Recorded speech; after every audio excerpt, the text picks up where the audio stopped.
Hello, everybody.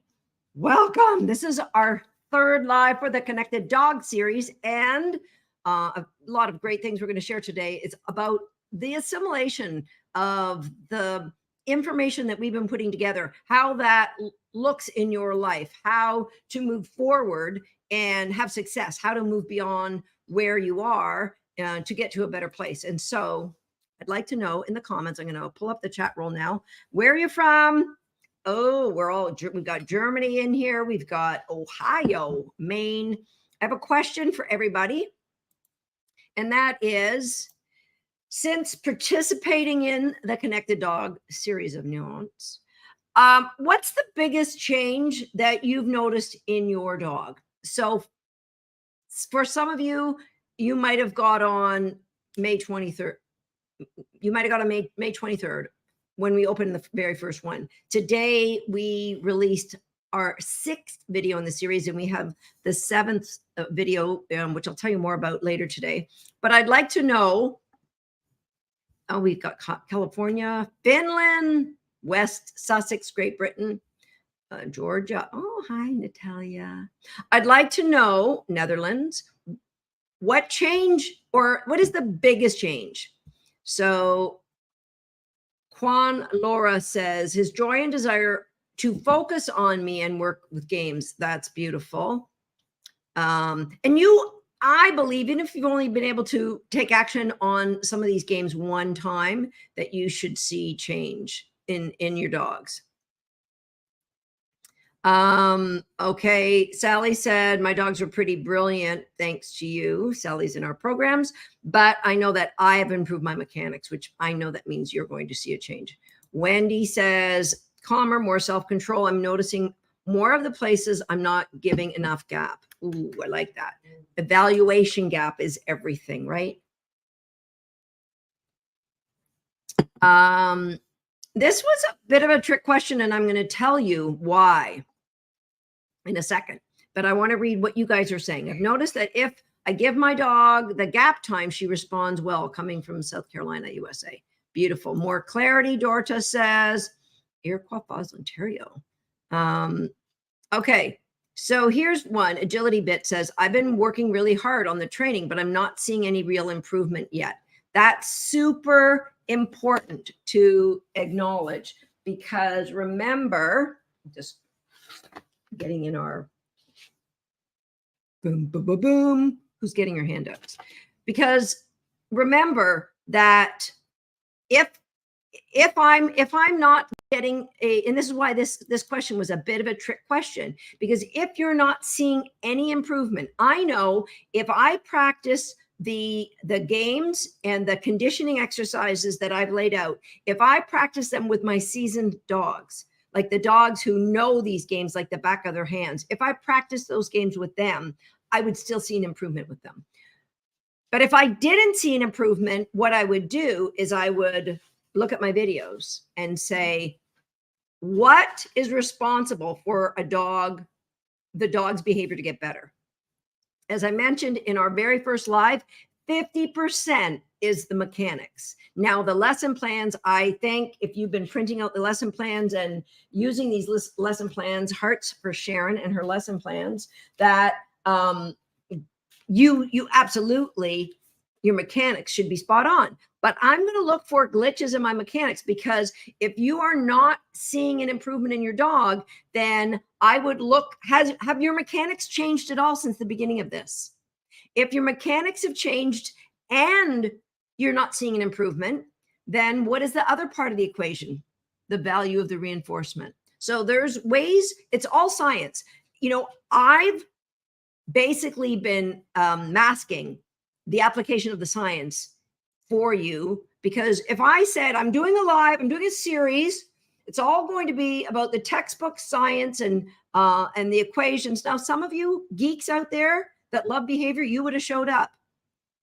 But for the rest of us, we love playing. We love games. We love something that could be fun. Yes, we all love learning. What is going on with this hair today? We all love learning, but I've disguised the science. But what you're doing is just science. So there is a formula. If you're not seeing an improvement, it comes to you. Okay, so let's say This is beautiful. Sue says my dogs are more tuned in and focused on me. Oh, this is beautiful too. Sofa. I started to believe that I can do it when my puppy arrived. So I take it that Sofa doesn't have a puppy yet, but she's now believing more in herself. That's huge. That's huge. Biggest change, more attention to me. Awesome. Change in the increase in speed of response. That's beautiful. Right. So Donna said that my biggest change is my change in my understanding, the importance of the gap. So and several of you have said the gap. I love that because the learning happens in the gaps, right? That's why we have those gaps. They're evaluations of what our dogs know. Another one I've not seen change. He was already well behaved around food, but for me was a good learning for my behavior. Okay, so Jacques, I would take up my challenge. Are you videoing your training? Because my dog already well behaved around food. That's not what we were teaching today. That was or this week. It was a small part of what I was sharing. Does your dog have more drive, more joy? Are they excited about doing these sessions with you? If not, let's go back and look at the formula that what contributes to behavior, what part isn't as good as it could be. Because Jacques, I know it could improve even in my own dogs. If I dedicated to those few behaviors this week, I would see improvement in any of my dogs. And that's not to say my dogs aren't brilliant, but everything can get marginally better. I love this. Excitement to start the sessions. That's awesome. Thank you for this feedback. Video 6 was amazing. I love watching you work in real life. It reinforces me. Bondi is 2 years today. Happy birthday, Bondi. He has been raised in recallers. Okay, before I go any further, I love these comments. I'm going to tell you, we're going to give away a couple prizes. First of all, I'm going to give away our share prize from our last live. And, excuse me, not our share prize, our gem winner. So our gem is, if there's anything, and I count on the fact that I will be giving you huge value, big aha moments in this live in the next whatever time we have left here, 51 minutes. So what is the big aha? And you're going to save that up, write it in your notes, write it for yourself, because at the end of this week, you should be putting all those in your dog training journal. Here are the big takeaways that I learned with this series. And so yesterday, on our last live, I said, collect your lives or collect your gems, and I'll share with you how you can win. This was our last winner from last week. And it's a long one, but a really good one from Vicki Radford Russell. One of the most enlightening aspects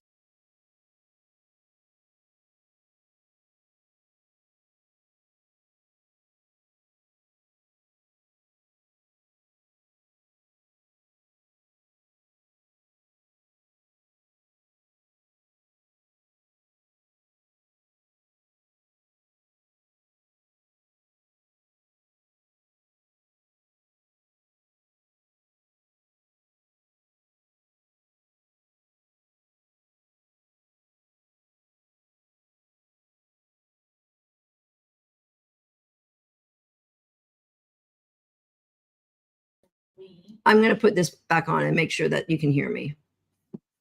Oh, yeah, it's black. I've made it black.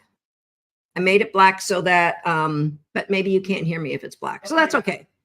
My gem was discovered after watching Susan's demonstration with this. And that was the demonstration that we have pulled out and put it on our Facebook page and our Instagram page with the target stick. Really good demonstration. You please watch that one. Learn a lot from that. Actually, no, so it was a demonstration I did with this, but actually I got my demonstrations mixed up, but that was still a good one. So what she said is, she was quoting me when I said, my dog's attention. I did a bunch of behaviors without any food in my hands, without any toys, with nothing. I did a bunch of behaviors, and this just kept her focused.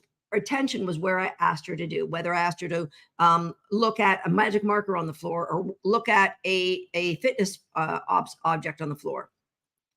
So what I said was, my dog's attention for me has nothing to do with contrived focus. I don't tell her, watch me or watch that. I direct her where she should watch if it's something that isn't me, so she knows where the work is, but that's it. So beautiful to watch. The food is the fuel, but not the focus for the work. The dog decides where the focus has to be to work. But it was the part in our platinum level call where Carmen talked about believing in ourselves and how our whole dogs, that team and community believes in us, that brought me to tears.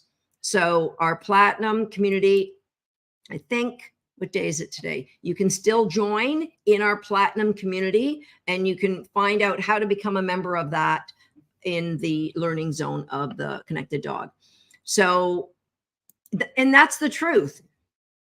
And I want to talk more about this today because it's so important. The belief circle that has to happen for you to progress your dog training.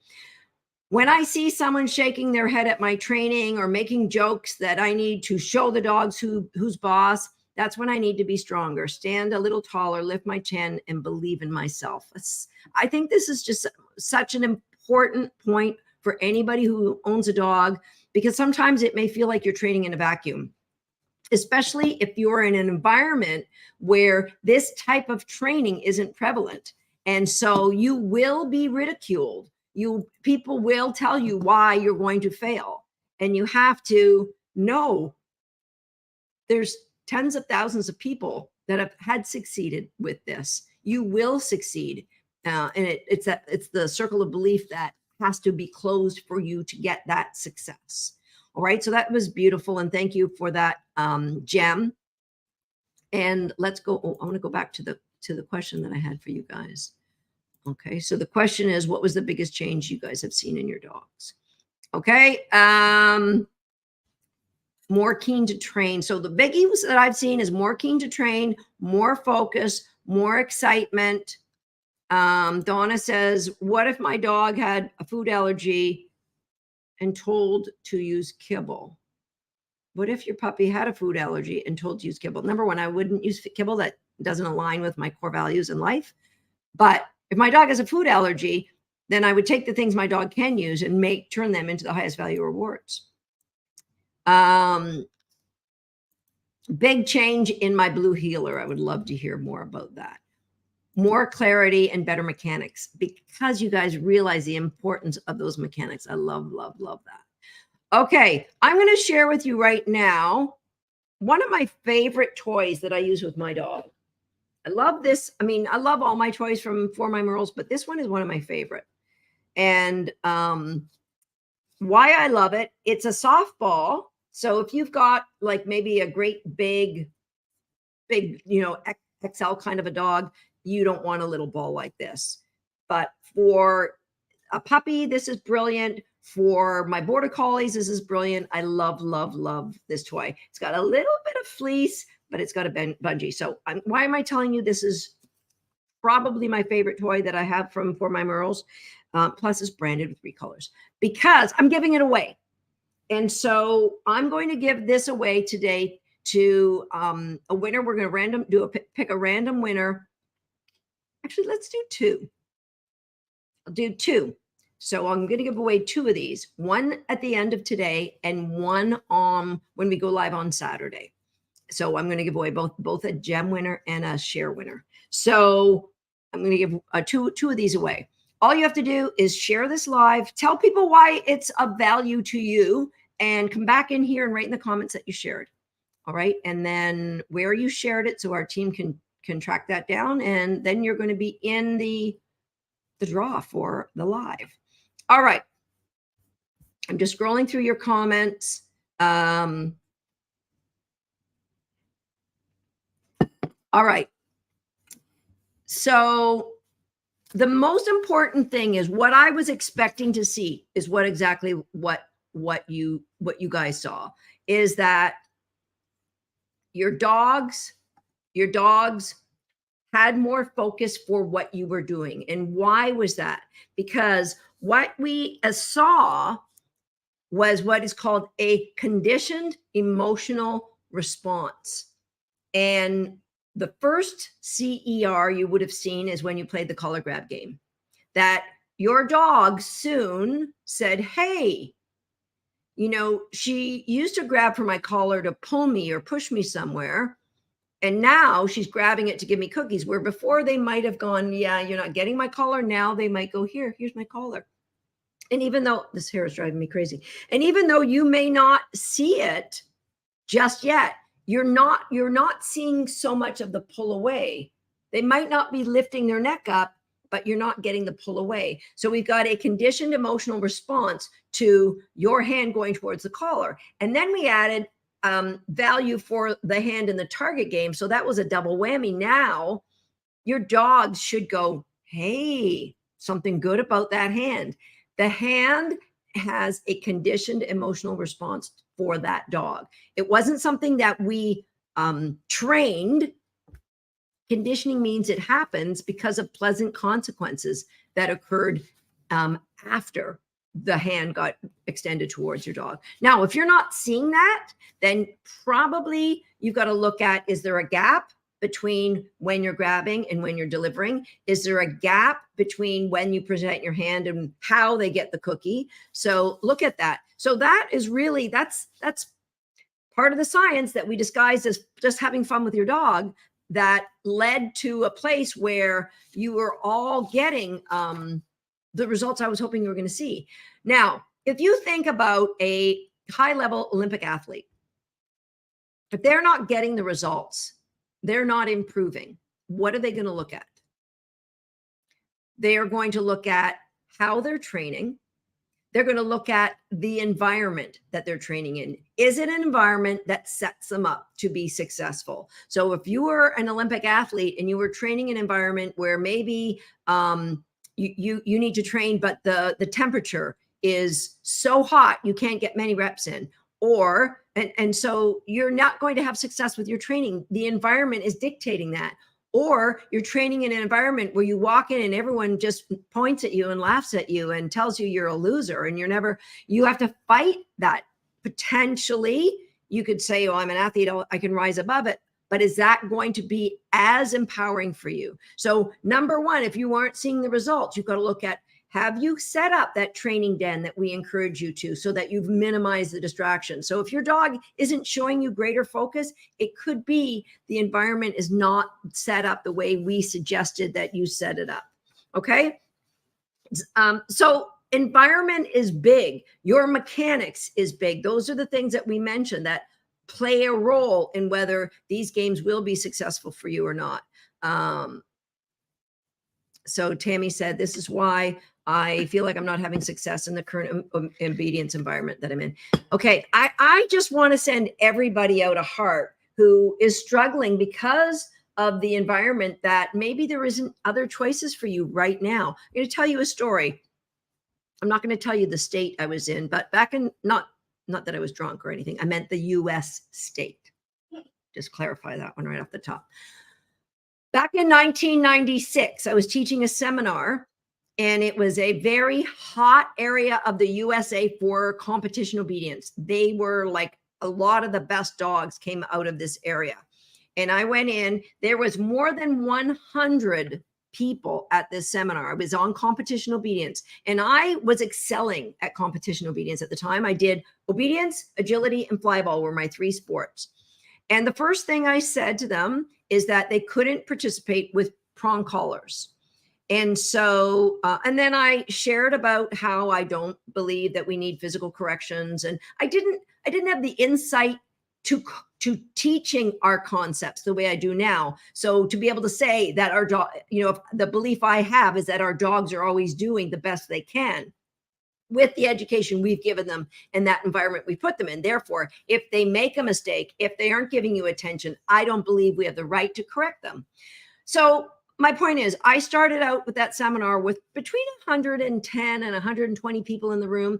And by Sunday afternoon, I would guess on the outside, there might've been 25 people left, because they thought I was absolutely delusional. They were 100% convinced their beliefs about what dogs need to train were 100% correct. And they were not going to sit for me telling them about this make-believe world where dogs are doing their best. Well, you've never had X breed, fill in the blank. You've never tried to get this X do that. And they have to justify what they're doing. Nobody wants to intentionally do something that would be deemed as unkind if they didn't feel that the dog deserves it. So if you are going to a classroom right now and you're trying to do some of the things that I'm suggesting, then you've got to know, if you are in an area where this isn't the standard, you will be ridiculed. And guess what? I know of all the lessons we shared this week, if you get just 10% of it correct, you're still going to see an improvement in your dog.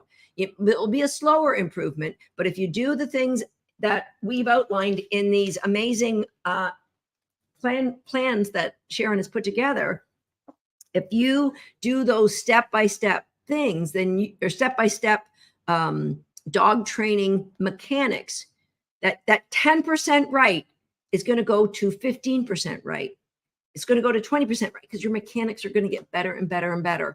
You've got to be able to say, I might not be getting the results they're getting right now. And this is tough if you've got like a litter mate and the litter mate's doing it this way and you're choosing to do it this way. I may not be getting the results they are getting right now, but I'm achieving the relationship that I know I want with my dog. My moral compass is aligned in the direction that I want to go with my dog. Right. And I think that you know that, and you'll know in your heart that will take you to a better place. So I started, like many people, in the world of competition obedience. I trained with a prong collar. I've never trained with an electric collar, but I've trained with a prong collar. I've trained with a choke chain. I started back in the 80s where that's what we were taught. And but that isn't necessary. It's just not necessary. Okay. All right. I'm going to just jump into a couple of your questions right now.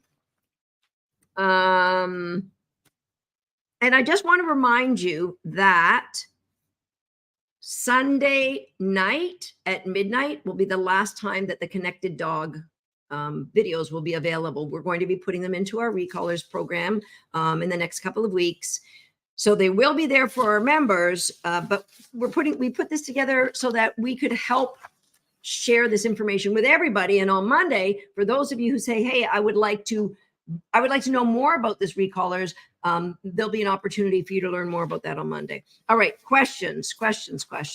We had some great questions, but if you have questions, then you can leave them in the comments. Joe just said, not surprising to me after training horses with the same kind of choice. Believe it or not, before I trained dogs, I did train horses. And so that my history is the very same. Horses, let's not even go there, because no, they don't need it either.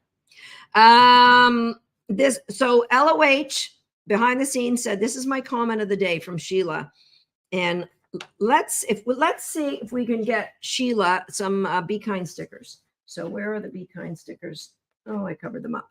So let's get Sheila a Be Kind sticker. 3. Let's send her out 3 Be Kind stickers. Comment of the day. My level of understanding is growing, and as a result, so is my dog's. So her dog's level of understanding. She's got some clarity and has been making great choices. We've both got a spring to our step. It gives us further clarity for some of our recaller games and how to keep growing them. Whoop, from Sheila. Right? So more drive. Like, that's the order of things, the order of assimilation. We want the dog to go from a place of, oh, what are you doing over there, to, hey, what are we doing? And then when you get that, then you can start growing behavior. So we get the dog wanting in, we get joy first, then we get understanding. Because understanding without joy, that's not worth it. That's old school. All right, questions. Where'd my questions go?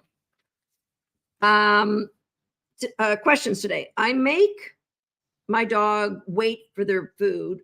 I make my dogs wait for their food after I put it down and release them with okay or yes. Should I use chow now? Yes. So once we've taught our dogs that cookies in the bowl require the word chow to be able for you to eat them, then and you want to go to a place where the cue search is something that is discriminately different than the cue chow, you would now, when you're putting your dog food down, say chow. And that's what I do with my dogs. Okay, Andy said, I noticed Susan gave Hop It Up when he came off the bed and sniffed the ground. That was in, I think it was in video 5, and I was training Totem. I noticed Susan gave Hop It Up when he came off the bed and sniffed the ground. So instead of letting our dog sniff, it seems like we redirect them immediately to a hot zone. Okay, Andy, I love that you asked this question. Thank you. The answer is, it depends. Okay, next question. Just kidding. So if I was training a puppy and they, in the midst of training, like a puppy that, you know, I haven't really got a relationship with, and I'm teaching them new things, and they started sniffing the floor, what I would do is I would guide them back to their crate. I would throw them in their crate, like not physically throw them. I would put them, you know, put them back in their crate. I would toss them some cookies so that they could investigate those cookies. Then I would do 2 things. Number 1, I would get a vacuum out and clean up any crumbs that are on that floor. Because remember, we want to create an environment of success for dogs. If there's crumbs on the floor and we've got a dog who barely has that history of joy with us, that doesn't have the conditioned emotional responses in the games that we're going to play yet, then I want to make that training environment as sterile as possible. And we go from sterile to dirty with success and understanding, right? So originally, if my puppy sniffs, that tells me it's not a sterile environment. I need to get better for this puppy. The next thing I would do, I said there were 2 things I would do. The second thing I would do is I would turn off my video. I'd probably turn off my video before I vacuumed. I would look at my video and see, was I connected and engaged with that puppy through the training? Or did that puppy sniff, not because there was something to sniff, but because the puppy got stressed? And that was just a stress relieving behavior for the puppy. All right. So I want to know those 2 things. And my video will tell me, well, yeah, you actually disconnected. And so if I am going to stop my training with any dog, I might ask them to Hop It Up. I might get them to tug while I regroup, or I might put them in the kennel and throw them with a bunch of cookies. So if my puppy sniffed and I put them in the kennel, I'm giving them a handful of cookies, and you're going to say, you just rewarded them for sniffing. Maybe I did, but I don't care, because that's a puppy who I have no right to say you shouldn't be sniffing, because I haven't helped build the joy for what I'm doing. So sniffing becomes an option they don't want to choose. All right. So that's a brand new puppy or rescue dog that's new to me, that we don't have that kind of rapport. And my choice, and as the dog's experiences grow, and I'm at a place where I've played a lot of It's Your Choice, and I can train with my food bowls on the ground, and it isn't a distraction. My dog looks at those food bowls as white noise. Then if my puppy sniffs a spot, then what I would do is I would ask them to Hop It Up, and I may bring them right back like I did with Totem, or I might fill another bowl and put it on that spot. And that goes back to something I learned from my mentor, Dr. Bob Bailey. Sometimes when behavior is easy, it's easy for the dog. It's easier for the dog to do it incorrectly. If it's just too easy, there's enough criteria. So if the essence of food is a distraction to you, then what about an entire bowl of smelly food? Oh yeah, right. Was I sniffing? Oh gee, I didn't even, because the sniffing behavior, it just happened because I'm a Basset Hound and the smell is close to my nose. So then, but in both cases, I would review the video and I would make sure, what was my mechanics? What was my engagement? What was my environment? There's a lot of things. And that's why, Andy, this is a brilliant question. And my answer still is, it depends. Depends on the experience. But the one thing that is common with all of this is I would definitely stop the reinforcement from scenting. And I would definitely first turn the microscope on myself. How did I fail that dog or that puppy in that training session, and how can I get better for them? Okay, does that make sense, or does that blow your mind? And let me say, if I was training Prophet and he suddenly in the midst of training sniffed the ground, I would take a handful of cookies from my bait bag and I would just put them all on the ground. But if the little essence of where something once was is a little distraction, what about a handful of cookies, a pile of cookies there? Oh yeah. Oh, I shouldn't be doing that, right?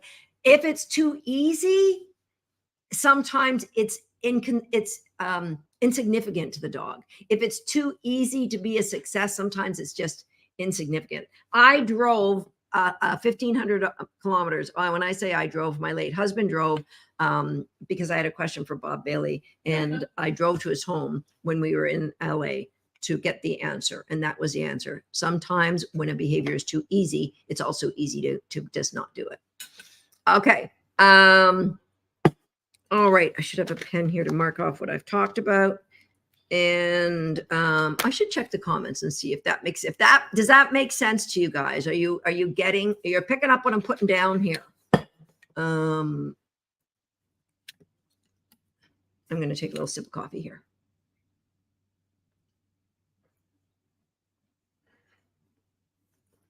Okay. My sister gets frustrated with one of my puppies who gets into things and steals her dog food. She tells her, sit. No. How can I redirect or help my puppy in this training? Kimberly, the question I'm going to ask, have you set up an environment of success for that puppy? What do you think? I don't want to put words in your mouth, so I'm just going to let you think that one through and figure out that if there's opportunities for a puppy who hasn't been empowered with the tools to make good choices and they make an incorrect choice. I can't remember what I was doing when I was training. It was on our platinum call, and I was training my dog, and she made an incorrect choice twice. And I said, I believe her. We're not there. I thought we were there. We're not there. I believe you. I'm not doing that to you again. I'm going to make one small tweak. And she's like, why didn't you say that in the first place? So I would not set my puppy up to make the same choice, AKA fail, because A, there's reinforcement value in that. B, I want a great relationship with my sister. So I'm not going to let my puppy get into her things. Okay. All right. Susan. Yeah. Selena, I'm just going to give you the short version. How do you help someone who feels overwhelmed with all this new knowledge? Oh, that's from Selena. Is that from Selena? So Selena said, how can I not feel so overwhelmed with all this knowledge? I love that.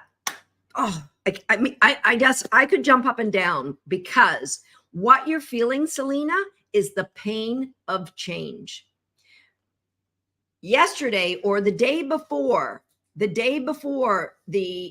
Connected Dogs season of Nuance started, you were in your happy place. I don't want to say a place of ignorance, but I might call it that, because all of this was not known to you. And I'm not saying you are ignorant. I'm saying you are in a place of ignorance.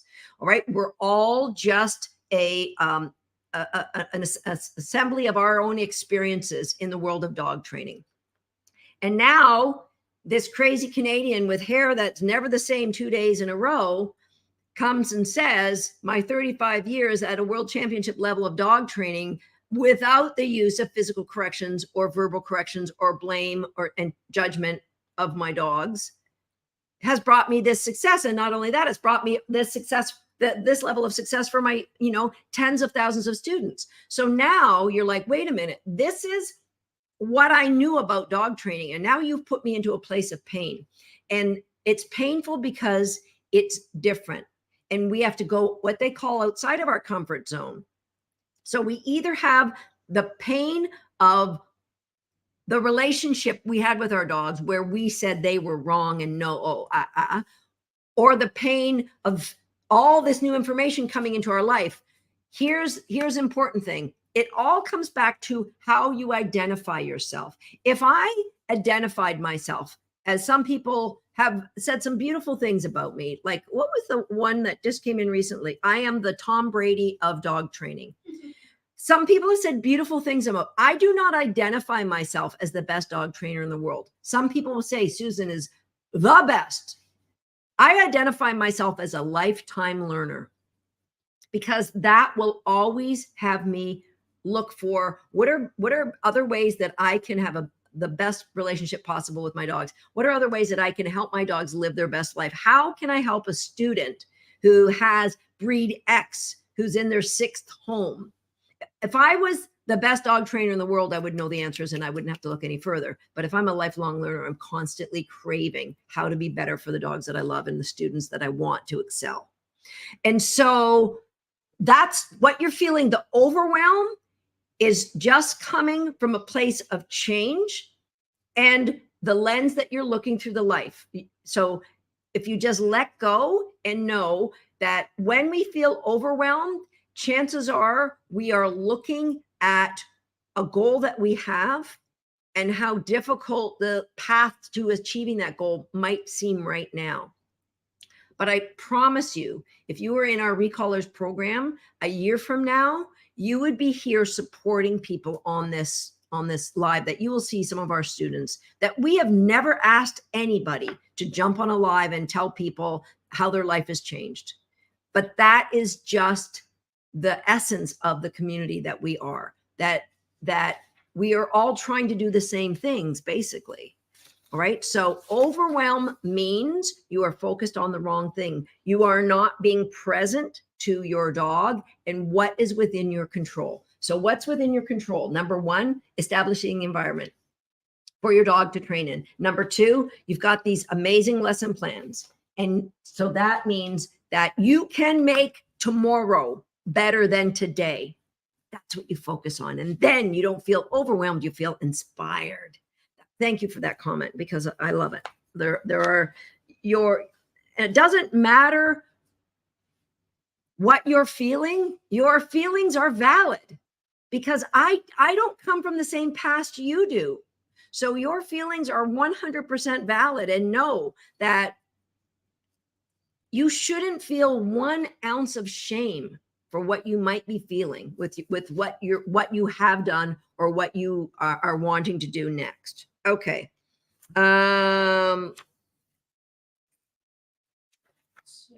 Okay. Yeah. So I have a new person that's asking an interesting question. Okay.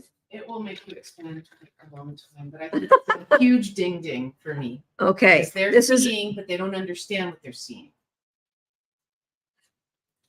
Okay. This is from Kathy. How is teaching a dog to stay different from cook? They're getting stay. How is teaching a dog to stay different from cook? I'm not understanding. They are building. That's what she's seeing. Oh, okay. She's So seeing. Kathy is seeing that her dog is, when you're saying cook, the dog's staying in the same place until you release them, because cook means you can't move. Absolutely. That is the game within the game. I remember when we had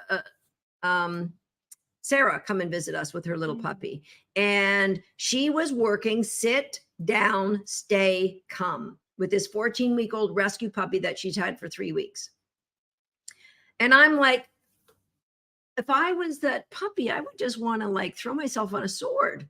How boring is that? But the truth is, that is what the vast majority of puppies are going through, or dogs are going through in typical puppy classes. I am teaching your dog. I'm teaching you how to teach your dog to stay, but I'm doing it within a game we call cook. I'm teaching how to create a gap and grow a gap that traditional dog trainers will call, that's the stay. But we're doing it in a way that it's a game within a game. And yeah, we achieve the same or better results because the dogs are on the top of their ear. The heads are on top of the dog's ears. They're not afraid of not staying. They are just knowing that, oh yeah, this is the game. Game is this. I remember when, back in the 90s, when I was working with a traditional dog trainer who was brilliant at the sport of dog obedience. And what I would do is I wanted to learn from her how to do the handling portion. And she would say, this is the skill we need. And I would go back and I would use shaping and games to get that. And it was sometime into our relationship when she wanted me to do something, an ear pinch, where you pinch the dog's ear until they do. And I said, no, that's not really how I train my dogs. And she said, well, of course it is. You've been with me for more than a year. And I said, this is what I do. And she said, what if you were dumbbell, the retrieve obstacle? What if you threw your dog to retrieve something and it landed in a pool of urine? And how would your dog retrieve it then? And I said, number one, if there was a pool of urine in the obedience ring, I would think the judge would ask for cleanup. That's just me. But number two, if retrieving from a pool of urine, if sticking your head into a pool of urine and getting that dumbbell out was part of the requirement, I could probably teach it better than you could. Because at some point, a dog will just give up when you're creating pain. And I would have a dog, because of the way that I train, that would run through a brick wall for me. Okay, so it is the same. That's a great comment, Kathy. It's the same, but it's disguised as something that we call fun. And I think when it's fun, the dog is, as you guys have seen, the dogs are more engaged and they want to do more of this. Plus, you are more engaged. Therefore, you as my student, and guess what? We now, let me just double check here. I'm going to double check. In this Connected Dog series this year, we continue to get more and more students. We have 43,813 students in the Connected Dog, and they're seeing the same thing. They are enjoying this. They are enjoying playing these games. Therefore, will they do more of them or less of them? That's how reinforcement works. It's fun for you. Okay, crazy hair alert. It's fun for you, so you're going to do more of it. And who benefits then? Number one, the dog benefits because they're having fun with you, and that's what they crave. They're social beings. Number two, you benefit because, yeah, you're getting out and having fun with your dog, but you end up with a dog who's got more focus for you and more focus for work. Win, win, win. Okay. From Susie. Like your name, Susie.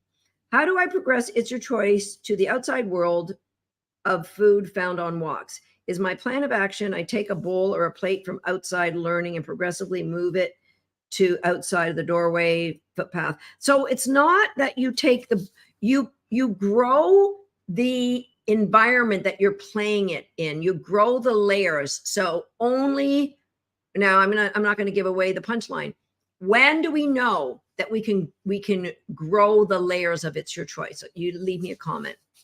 When do we know that we're ready to try? So can you train in your training den with bowls of food on the ground, highest value food on the ground, and your dog doesn't even look at it? Can you train with then piles of food on the ground and nobody's going to look at it? Can you train with, then can you grow from outside of your training den to the kitchen, to the living room?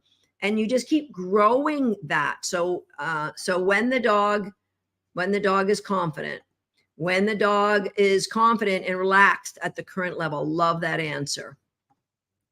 When the dog is relaxed in the layers below, you guys are like, you get A+ as students. Brilliant answer. Our dog's temp is good at playing every layer. And so what's going to happen is, my hallucination is you won't have to go to bringing bowls on the path because the behavior is generalized to all environments. And here's what you're going to have to do is you're going to have to go back and go into the training den one day and just put one cookie on the floor, because yeah, I can ignore a pile of cookies, but one cookie, oh, that's different. So you know, there's all different layers, and that's where we're creating what I call environmental neutrality. If you were training in a bathroom with nothing but a toilet in there, it would be easier for your dog to have success than if you were training at a dog park. Somewhere between the empty toilet and the dog park is where your environment gets too distracting for the dog. So for some of you, it might be when you're in the bathrooms, you're not leaving the bathroom, and you just keep growing those environments until you can take that dog anywhere. Okay. I've learned we don't want our dogs to lick up crumbs after we play It's Your Choice or sniff table edges after a bowl is removed. But if they do, that's information. But what do I do with that information? How do I determine how far back to build clarity? So I think we just answered it. You guys gave great answers. Oh, this was, I think, a question. I saw Susan give Tilly food off her plate. My jaw dropped. I was always taught that was a no-no, but it makes sense once you see the nuances. I don't feed my dogs off my plate. That was a demo I did and I remember thinking people are going to think it's okay to feed off their plate. I don't, because I don't want my dogs to think that's a source of food for them, because dogs look at bait bags as a source of food. So if I did that to reward a good choice, I'm okay with it. But if I sat down with plates and my dogs all followed me, that's not the goal. I want my dog to see a plate and go, oh, that's her food. Okay, we're not training today. I'll just go back and lie down. That's what I want. Okay, thank you for bringing that up. That's an important one. Okay. So Marcy, brilliant. Layers. The nuances that we learned that we in the series this week, it was about the importance of using location specific reinforcement markers and how that contribute to a positive conditioned emotional responses in the dogs. And that's what we wanted from collar grab, hand target, and even the training den. And then some of you have already seen my dog has more focus for me, because you've created that positive emotional response by playing all these games. And I think some of you have highlighted that you now understand the importance of two important things. Number one, how much you need to improve your mechanics in order to get better behavior from the dog, and to evaluate for the gap in all of your training. Is there understanding? It's an evaluation of what your dog knows when you're growing that gap. All right. And that's where we're growing behavior comes in, that we want that understanding. And some of you are saying, I saw somebody say, well, what about the breed of dog? Well, what about the distraction? I'm going to just share with you a couple of our past students that started in a place where they were overwhelmed, that they didn't think anything was possible. So first one I'm going to show you is Louis the Cocker Spaniel. Louis always makes us laugh, and you will see for obvious reasons. So I'm going to be quiet and watch you. When Louis started in the place that you're in now, this is what Louis looked like.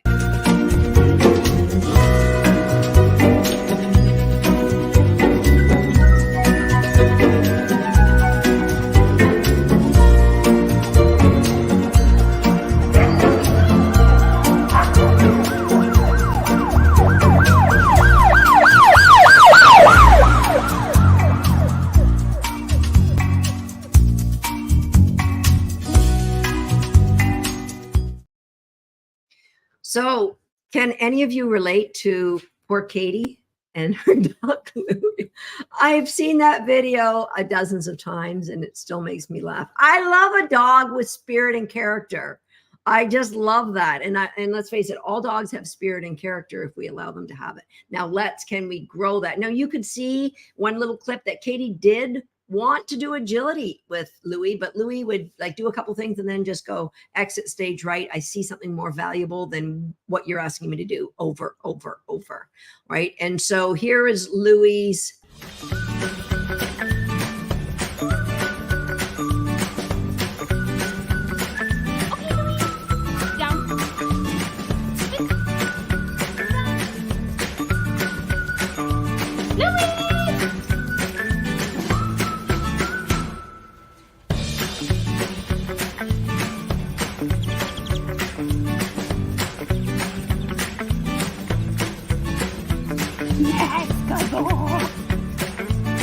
Oranges.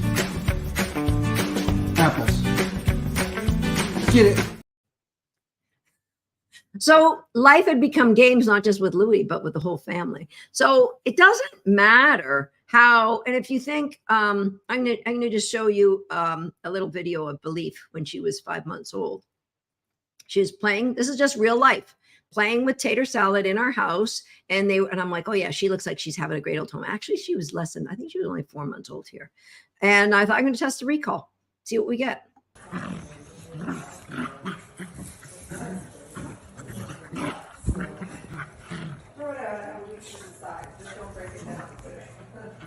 Believe. Good baby. Good girl. So good. Go play. So what was the reinforcement for belief in that little video? I love every second of Louie's videos. So do I. So the reinforcement was the treat. What was the reinforcement when I was, because this is important. Playing with Tater. Yeah. So people will say, my dog won't stop chasing wildlife. My dog won't stop chasing the cat because the cookie I have isn't as valuable. I don't believe coming to me and getting a cookie is as valuable as playing with Tater. I don't believe. And so with I wish I maybe for Saturday, I'll find the video of Belief and her obsession with bunnies. We have so many bunnies around this property. So how do I get her to not chase bunnies? Because I can't use chasing bunnies as a reinforcement like I can coming when called when you're playing with tater salad. But you just work at the stage you've got, and we start to generalize. When I say this, you do that. When I say this, when I do that. We set up an environment that is successful as we grow environmental neutrality. Okay. Why did I use a treat also? Because that was a great question. I want the value of going to play to go through me. So if I didn't have a treat, I would have asked for a hand target and then said, go play. I gave her a treat. So now I'm connecting with her, and I could have asked her to down or spin or something else. And then I want to get that transfer of value. What else was I doing? I was growing the gap between coming to me and getting the best reinforcement possible for coming to me. So it's all a game within a game. All right. Correct. Premac. It's powerful. All right. So some of you, when you look at some of the dogs, I'm going to show you, I think I've showed, showed you guys Clara? You might be in a position, and I always, love that people say, oh, Susan just has border collies. I don't just have border collies, and my students don't just have border collies. This will work for everybody. And what it depends on, I talked about the belief loop. Part of the belief is, and this isn't the belief loop that I've talked about on my podcast. It's like, let's think of it as a circle that we're filling. So part of it you're going to fill with the belief you have in me as a coach. Do you believe that I could coach you to help overcome your problem with your dog trainer? Do you believe I have enough experience in the world of reinforcement-based and game-based dog training that I could help you be successful with your dog? No matter what, if I said, I'm knocking on your door every morning and we're going to do a little bit of training, and could I? So we're filling up our circle. So by you saying, yes, I believe in you, Susan, and your abilities to coach people, that fills up a part of the circle. Now, the next thing you have to say, looking at where your dog is right now and the challenges that you have, maybe your dog has some reactivity. Maybe your dog has some obsessions with chasing kids on bicycles, wildlife, whatever it is. Do you believe it's possible for your dog to change? Do you believe you could see your dog overcoming the struggle that you have right now? Because that is going to fill up the next part of my belief circle. So do you believe that is possible? So Gail says yes. Now, some of you, like if you look at, I'm going to show you Clara. And I think I've showed this video before. Like, do you believe that this is possible? I'm going to show you a quick little clip.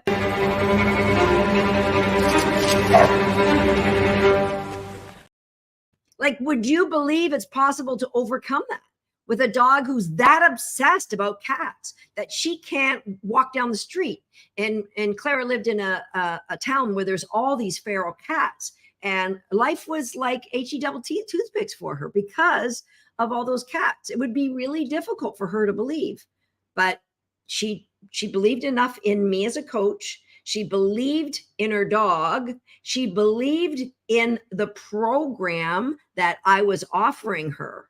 And I'll tell you what the final element of the belief is, but I'm going to show you what Clara and Jesse were able to accomplish.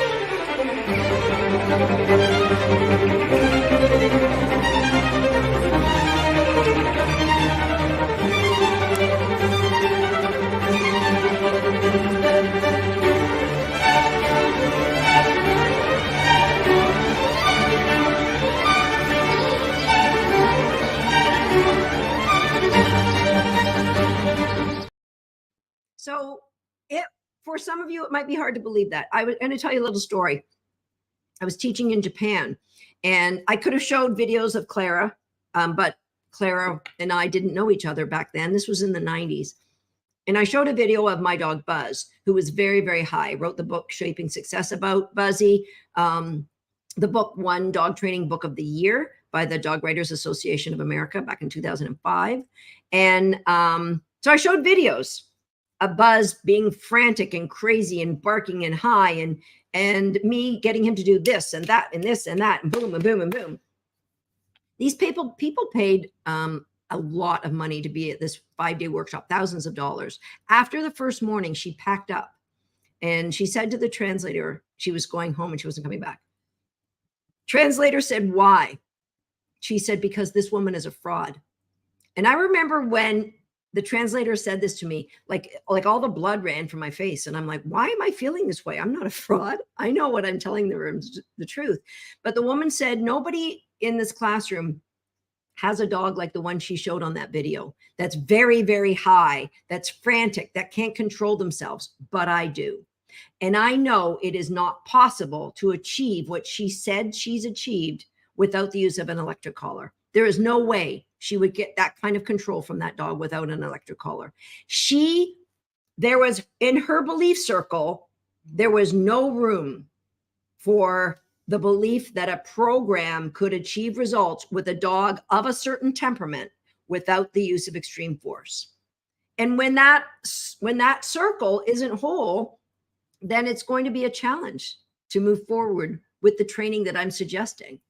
And so the final part of that circle, and the one that is for many people the hardest to believe, is the belief that you have in yourself. You've already said, if I knocked on your door every morning, it would probably be like a 5:30 wake up call because I'm on the road at 4:30. So if I knocked on your door and I trained your dog, you would believe that in a year from now that your dog would be a changed dog and you would see amazing difference. And you've also proven to yourself by saying this works. I've seen my dog's focus for me improve. I've seen my dog drive. I've seen clarity.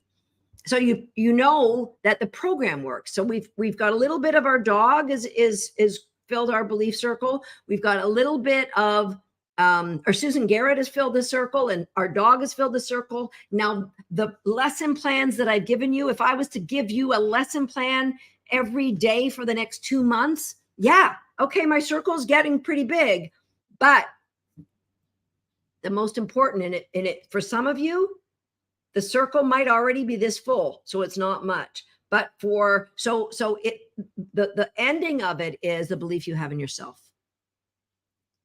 I don't believe I have what it takes. I don't believe I have the time. I don't believe I have the follow through. I don't believe I have what it takes. And so that's where one of our coaches in a platinum call the other day quoted me, and she said, and this is the truth, our coaches, because we've seen the thing happen over and over and over and over with people who said they were overwhelmed, with people who thought that it wouldn't be possible. Because we've seen that magically happen, we have belief enough for you. So that's what I'm saying. If you've just kind of looked at the connected dog right now, but you've not because your belief wasn't there, you've not really dove in, you have until Monday. So I encourage you, download these amazing lesson plans. Go through what those videos, go through them more than once. Write notes in the 63-page playbook. I don't know how many pages it is. I shouldn't make numbers up like that. 53. I wasn't far off. 53-page playbook. Because that is how you are going to be in a better place. And when I go back to, that pain of overwhelm. So right now, there is a level of pain based on the challenges that you're seeing with your dogs. Do you want to live with that pain for the rest of your dog's life, or do you want to change that? But in order to change that, you've got to pick a little bit of different pain, right? So jump in to the Connected Dog. I'm going to give away my favorite toy right now. I'm going to give away one of these as well. If you thought there was anything valuable in what I said today, please share it. Write that you've shared it, and we'll give away another one on Saturday. But right now, Jill Connolly, congratulations. You are the winner. All right, I want to read your comments. I'm not going to jump off just yet. And I recognize part of that belief is dealing with the critic, not just in your world, the critics of people saying, that's not going to work. Who told you that would work? I've been training dogs a long time. Guess what? I get it too. I get it too. I will go into a local PetSmart and they will say, you should be doing this with your dog. And I'll say respectfully, that's not how I train my dog. Who told you that's going to work? I get it too. So the external critics, I believe, are a little easier to turn down than the critic that's in your head. You need to assign that critic a name, and you need to tell her, yeah, go have a coffee. I got this. Because that circle is filling this week. And I know that your dog is waiting to show you how brilliant they can be. Okay. So I'm looking, right, Wendy? Absolutely. We need to shift to believe that we can do this. Everybody. To shift away from the feelings of overwhelm and just focus on what can I do today? What is it that they call it? Doom scroll. I could doom scroll, and that's what we do to avoid our big feelings. Or I could put down the scroller, the iPad, the phone, and I could grab my lesson plan and I could create an environment of success and I could train my dog. What if my dog has foot movement after the word cook? Okay, Moira, what I would do then is I would rapid fire cookies. I wouldn't even say the word cook right now. I would just feed. And then I would say cook and feed. And then I would release them and move to a new location. So my goal would be not to grow my evaluation gap. My goal would be to stop the foot movement. That was a really good question.